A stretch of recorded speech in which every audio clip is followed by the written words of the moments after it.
कि एक पिता के दो पुत्र हैं और उनकी विचारधारा समान है, तो कहीं भी नहीं। लेकिन अगर हिंदुस्तान में रहेंगे, हम किसी पुस्तक विशेष को नहीं मानकर हम हिंदुस्तान के संविधान को सर्वप्रिय मानेंगे, तो ये देश निश्चित ही बहुत अच्छे से ग्रो करेगा। अगर हम किसी पुस्तक को मानेंगे कि एक पुस्तक, उसको पढ़कर हमें इस देश में रहना, तो ये संभव ही नहीं हो पाएगा ना। हमें सिर्फ और सिर्फ एक पुस्तक को मानना पड़ेगा जिसका नाम है भारत का संविधान। एक कानून को मानना पड़ेगा, तभी हम इस देश में शांति से रह पाएंगे। लेकिन संविधान में तो ये भी लिखा है कि आप डंडे से स्वागत नहीं कर पाओगे किसी का, कानून हाथ में लेना तो आपका भी अधिकार नहीं हुआ।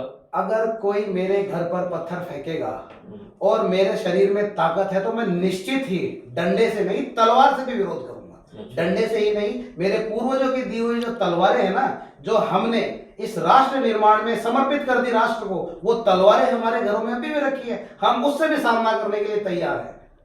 मतलब ये बात ये हुई कि अगर आप पे कोई हमला हुआ तो आप आगे नहीं बढ़ के कर रहे हो, हमला होता है तो आप जो प्रतिरोध करोगे